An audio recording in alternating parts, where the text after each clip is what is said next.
Andradzwil visite dans le Grand Sud.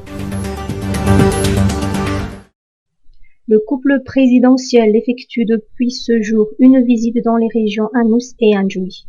Ces deux régions sont connues par la sécheresse, la famine et la malnutrition qui sévissent de façon récurrente.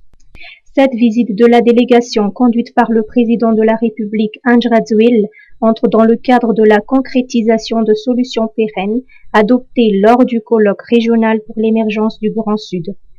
Le projet d'un pipeline depuis la rivière Efau, l'installation d'une usine de fabrication de compléments alimentaires figure parmi les grands projets à réaliser dans le Sud. Conseil des ministres, la RAI en cours de création. Le Conseil des ministres d'hier a adopté le décret portant création, composition, modalités d'organisation et de fonctionnement de l'Agence de recouvrement des avoirs illicites ou RAI. Cette entité est chargée de faire exécuter les décisions de justice concernant les gels, saisies ou confiscation des avoirs illicites. Elle intervient pour procéder au recouvrement des avoirs dans le cadre d'un détournement de biens et deniers publics. La RAI procède également à l'enregistrement des biens saisis, assure la conservation et la gestion des biens saisis ainsi que la consignation de la contre-valeur des biens aliénés avant la décision de confiscation. L'agence de recouvrement est tenue de présenter un rapport annuel de ses activités.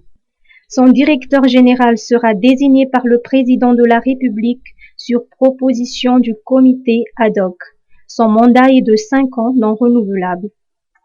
Le Conseil des ministres a également rapporté que les 332 millions de dollars non remboursables alloués par le Fonds monétaire international sont déjà au crédit de la Banque centrale.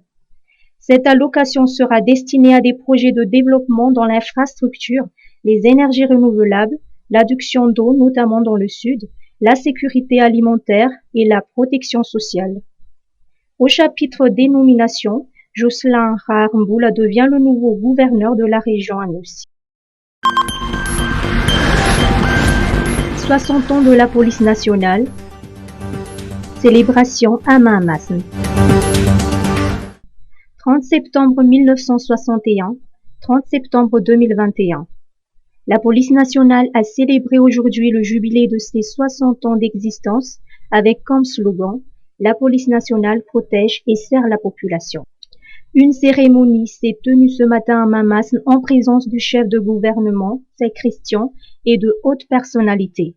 Le ministre de la Sécurité publique, le contrôleur général de police, Falmezantsou Ranjianarsan, n'a pas manqué de rappeler que la mission des policiers est de protéger et de servir la population tout en travaillant avec les parties prenantes dans le domaine de la sécurité. Rappelons que les dispositifs ont été mis en place suite à la réunion de cette semaine de l'organe mixte de conception pour faire face à la montée de l'insécurité en ville et ses environs. Les patrouilles ont été renforcées notamment durant la nuit.